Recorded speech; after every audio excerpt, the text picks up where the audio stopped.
I'm not too happy about this. Okay, you can go ahead anytime. Wonderful. Can we? Sure. Okay, I'd like to start out and find out a little bit about you. For instance, what is your name? My name is Ruth Montag Berman. Okay, and when and where were you born? I was born at Mount Sinai Hospital in Milwaukee, Wisconsin on January 12th, 1923. Okay, and does your family name have any special meaning, either your maiden name or your married name have any special meaning? Not that I know of. Okay, and was it changed before you came to, your family came to I this don't country? think so. I don't think so. Okay, all right. And do you know anything about the first members of your family who settled in this country? I really don't know too much.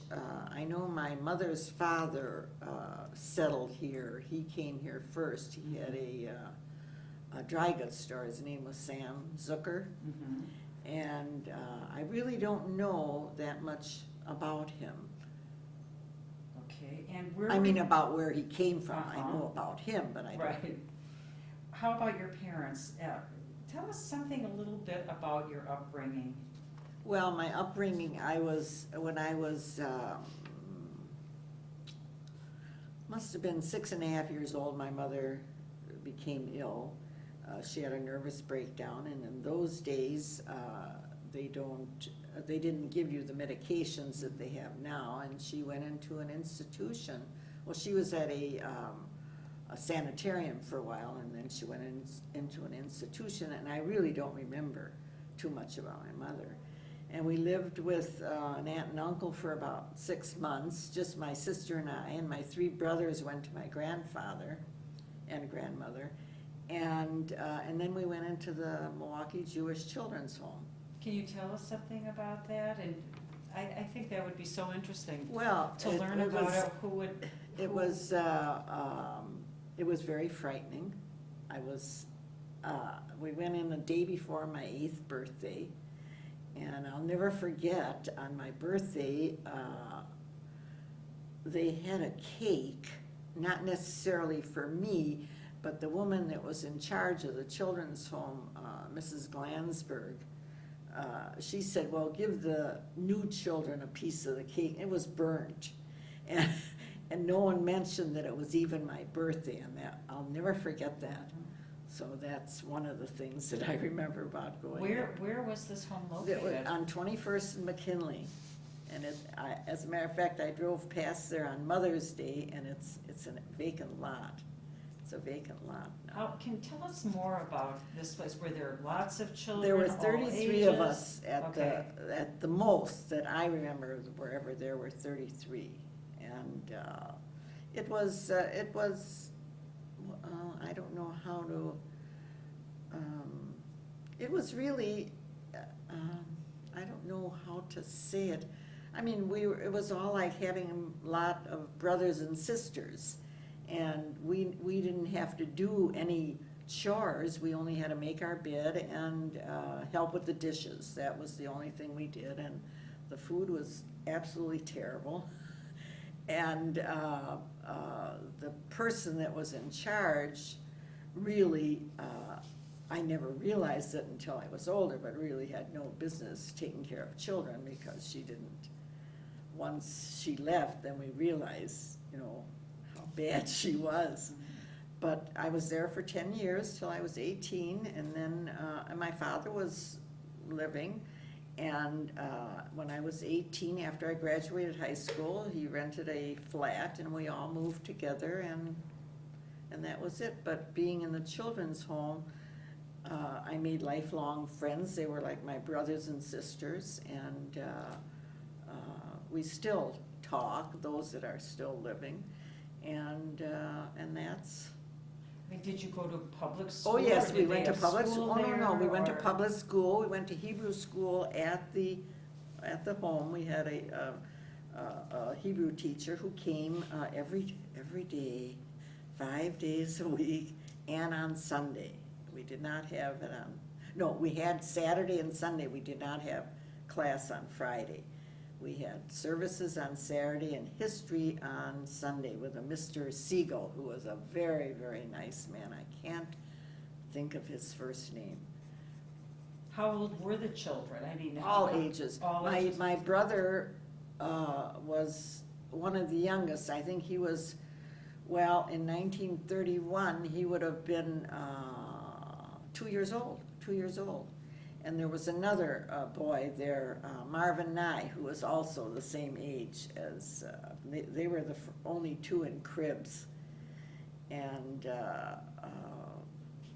my oldest brother didn't come into the children's home. He lived with my father downtown in a hotel. And then my second oldest brother, he was there just maybe 3-4 years. There's a picture that was taken in 1934, which I have. It was given to me by Goldie Pearlson. It was at somebody's birthday party, and they took a picture of the children sitting around the table, and it's a nice picture. And that's, like I say, then when I think I was a freshman in high school, when these people left who were in charge of the home, they left, they moved to Cincinnati, and then Bernice Rotter, who had just graduated from the University of Wisconsin as a dietitian, she came, and then of course, the food was unreal. And then she was just there maybe a year and a half, and she got married, and then Ethel and Philip Barnett came in, and then it was just like living at home. It was unreal. She was the closest thing to a mother that I ever knew. I get emotional. It's okay. I don't know what else to tell you. How long did that facility stay in? After we left in 41. And then I think maybe in 1942, maybe 43, they moved it to 50th near the, was that the old home? Yeah, near the old home. They moved it there into it was a regular residence. And it was more for, I think, I don't know, I was never there, I think it was more for problem children, disturbed children, than it was for children that, needed a place, someone to take care of them. I think it's just fascinating. I could tell you stories that. Please do, please do, Well, because that's really. There were three of us. There was Bunny Schnall, who married Larry Cohn. They're both gone. And Genevieve Russo, who was there with her sister and brother. Well, Jenny, Bunny, and I were the three troublemakers. I mean, we got into more trouble than, and wouldn't you know that it was our turn to do the dishes at night. And we got into more trouble doing the dishes and, well. How did you get into trouble? I mean, Well, why were you in they trouble? had a big double refrigerator, like a restaurant refrigerator.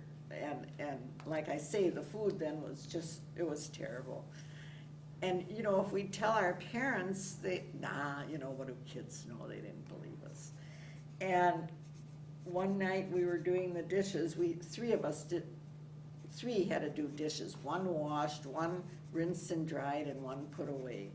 And so we were doing the dishes, and we made so much noise in the kitchen that this Mrs. Glansberg came in and said because we were so naughty, we had to clean up the whole kitchen. We had to wash the chandelier and the tables and the chairs and the floor and everything. And every time we'd walk past the refrigerator, there was a big crock of applesauce, like a 5-gallon crock. We'd stick our hands in it and eat the applesauce. And of course, the next day we got served applesauce. None of us. It was, it was so different when, in the beginning, before Ethel and Philip Barnett came, that it was, you couldn't really but we were kids, we didn't know any better, you know, it was, we would, we'd have to say the bracha before every meal, and then one person, in unison, we'd say it before the meal, and after dinner, they'd pick on one person. Well, this Betty Schnall, Bunny Cohn, she would hold the food that she couldn't eat in her mouth, and as soon as we got out of the dining room, she'd go spit it in the toilet. Well, they caught us, you know, you do it, you know. Well, you had to swallow the food, or those of us that had parents that would visit us, and you know, we'd go with our parents on Sunday, and they'd give us a quarter or 15 cents. We'd pay some of the other kids to eat our food, you know, because we couldn't, you know, you couldn't eat it. And I remember Jenny, we had eggplant, it was like shoe leather, and Jenny wouldn't eat it, and no one would take it from her, and so she sat there and she wouldn't eat it, and they wouldn't let her leave the table until bedtime. She went to bed, she got up for breakfast, and there was the eggplant for her. And she wouldn't eat it, she refused to eat it, went to school, came back for lunch, and there was the eggplant, you know, till finally they gave up. But, but that was our, and then when Bernice Rotter came, who was a dietitian, I mean, you know, we didn't know what we were getting. We were afraid to eat it. It was such delicious, good food. And it wasn't that the food we were getting before wasn't nourishment. I mean, it was good food, but invariably it was burnt, and invariably it was cold, and, you know, it just wasn't appetizing. It wasn't tasty. It wasn't good. So, and then we were never allowed in the living room. There were two buildings. The main building was an older home, and it had like a front sunroom or whatever you want to call it. They called it the library. And then there was the living room and the big dining room, and then a smaller dining room, and that's where the Glansberg would sit and eat while we sat in the big dining room. But we were never allowed in the living room. We could go right up to that line. And when Bernice Rotter, I keep wanting to call her Sigmund, when Bernice Rotter came, she said, "Come on in the living room," and we all stood. We thought she was testing us to see, and if we walked across, then we'd get punished, you know, we'd have to go to bed or whatever it was. So we just stood there, and she couldn't understand, you know, come on in, come on in. Well, finally, we went in, and nobody got punished, you know. So that was different. Well, then when Ethel Barnett came, you know, we had white hospital beds, and we were never allowed up in our bedroom after we left in the morning until it was time to go to bed. Well, you know, it was like living at home. You know, you could go into your room, you could do your homework up there, you could do whatever whatever you wanted. Any more stories? I think they're just, I think they're Oh, I fascinating. believe you don't have time. I do. Tell us one more. Let's see, what can I tell you? Oh, my brother Dave, who is a little over 2 years older than I, they live in California now. He had a stamp collection, and he was a very quiet boy, and he had the stamp collection that he absolutely worked on day and night. And I really don't know what happened. I never knew if he did something or what, but anyhow, this Mrs. Glansberg's husband, who really was not in charge, he was going to dental school at the time, I think. He had nothing to do actually with the children, but he did, you know, a roundabout way. And I don't know what my brother did, but anyhow, he tore up his stamp collection. And so my brother was just, you know, devastated. And that summer, my father sent him to Camp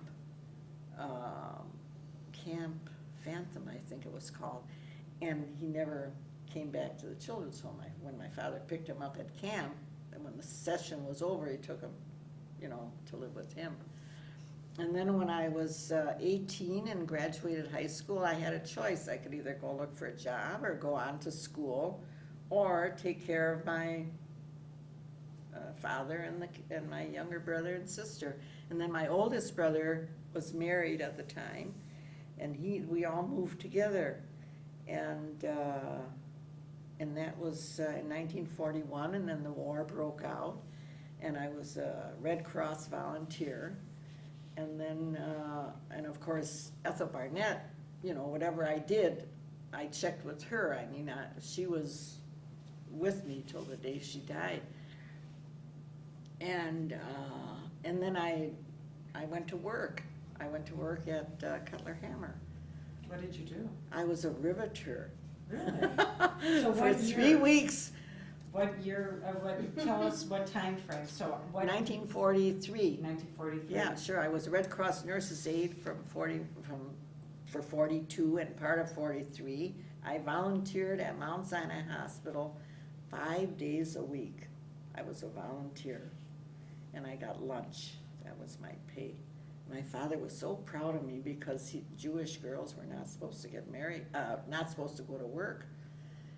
And then I couldn't handle it any longer, and I went and got a job, and that was terrible. Tell us a little something about. Well, I was a riveter for 3 weeks, and we were on I think it was 13th and Canal Street, right near the casino down there. And I sat at this riveter, no air conditioning, and the stockyard odor would come into, and it just made me sick, and you could not quit your job because it was during the war. You couldn't get another job. Well, I went to my doctor and I said, I can't handle it. So he wrote a note that the dust was bothering me, and they transferred me to the office. Well, then that was fine. I worked there until the end of the war. And then Ethel Barnett's roommate at the university was married to Harry Epstein, who owned Metropolitan Liquor, and so she got me a job there. I knew nothing about office work, nothing. And they hired me on her recommendation, and then I worked there for, maybe for 4 or 5 years. And then I left there and worked at another liquor company, and then I got married. And Tell us something about. Well, I married a man I married Donald Berman, who had been previously married and had a child. He was divorced, but then unfortunately his wife passed away. So when we started going together, that's when his ex-wife passed away, and he took the boy, and he lived with my husband's brother and his wife and family. And then we got married, and he was with us. He was 10 years old when we got married. He calls me mother. I adore him. Don't start me on that because I'll really cry. He's just precious. He's a precious man. And then did you subsequently have other children? Yes, I had. We had a child together. I had a daughter, Judy, who is now, what are they, 51? They'll be 52 in July. And then I have a son, Paul, who will be 50 in October. Yes, and I have 10 grandchildren and 2 great-grandchildren. My husband passed away 4.5 years ago. What kind of work was he involved? He was a liquor salesman. He was a salesman. Did you meet him through? I met him, work? through work and through, other, actually, I met him when he was still married to his first wife. We lived in the same apartment building. But, that's when I met him. I met the family. But, Were you involved in Jewish organizations in your? I was very active in the City of Hope. I was the last president of the Phyllis Berman chapter here in Milwaukee. No relation to me. And first we were the Doherty Juniors when we were teenagers. That was part of the City of Hope. Oh. That was part of, And then from then we went to the juniors and then to the Phyllis Berman chapter. Did you do anything in the general community? the Milwaukee community that wasn't Jewishly related? Well, or- no, now I volunteer at the, I worked most of my married life, I worked at Bachman Furniture for, I don't know, 30 years. And then after my husband passed away, I'm now a volunteer at St. Mary's Ozaki. And what do you do there? I work in the breast health center. I do, office work. I bring the patients in, take them back to the reception room. I'm just there, one morning a week. That's wonderful, though. Yeah. Very nice. Do you feel a connection with Israel? Well, the fact that I'm Jewish, I feel a connection. That's the only thing. What do you think about the present and the future for our Jewish community in Milwaukee? Do you have any ideas of how the strength of what direction it's going in? I really have never been that much involved, and I can't give you an answer that would, sound like I knew what I was talking about. That's okay. What are you most proud of? My children. Okay. What was the happiest moment of your life? When I got married. And is there something about you that you don't think anybody knows that you'd like? Oh. We don't want to get too personal, but. No. Oh, no. I don't think so. I don't think so. Okay. And how would you like to be remembered? As a good person, as someone who helps, I don't know, that's a hard question. I have no big deeds that I did or anything, just being a nice person. Do you think that your experience as a youngster shaped your life in any way, made you different? Oh, sure, it made me realize you have to help each other. We always, we took care of each other there, and we looked out for each other, and there's, we had a reunion about 10 years ago. Yeah, about 10 years ago. We tried to get all the children together, and one came from Florida. I mean, I haven't seen him in 30 years or maybe even more, and it was, it was like your brothers and sisters were getting together, and it was really very, very nice to see everybody. And yeah, it was an experience that not everybody has, Is there anything else that you'd like to tell us that we haven't touched on? Thank you. It was truly, truly interesting. Well, thank you. Thank you. Thank you. I didn't interfere at all. I wanted to say a few things, but What do I you wanna didn't. say, cause we're still Yeah, all like, No, What? Not a it's thing? Ruth's. No. I just remember 50th and, but when the home was there, because I lived right across the alley. Yeah, see, I never So was there. I would go there, I never even and knew about it. the Jewish old home was there.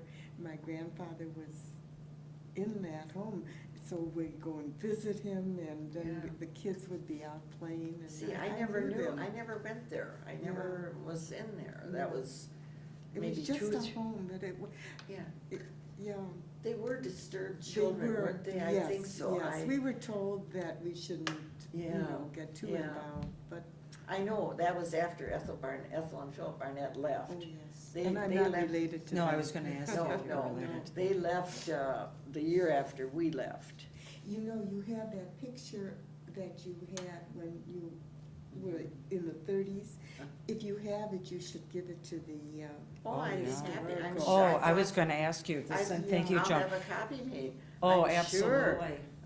And I'll give you a copy of the, reunion. They Of would the like reunion. that very much, and Yeah. you know what, if you and I'll can show you remember the pictures in the names- hospital. Oh, sure, I know Oh, all the any of names. that, I know all the They would names. just love Yeah, to have, and they can copy it, yeah, keep the I know original. all I the don't know, names. I was so busy listening, I Yeah. was taking good This notes. this was a, oh, you're fine. Thank you. No. It was truly interesting. I'm sorry that Jenny and Bunny aren't still living. They, in the last, 3 years, they both passed away. Uh-huh. As a matter of fact, Jenny, Bill,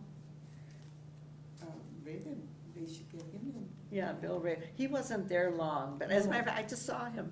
Yeah. He lives right behind me in the White Oaks Oh, is Apartments. that where you are? I'm at Bayside Woods, he's in the White Oaks, I in the see. apartments.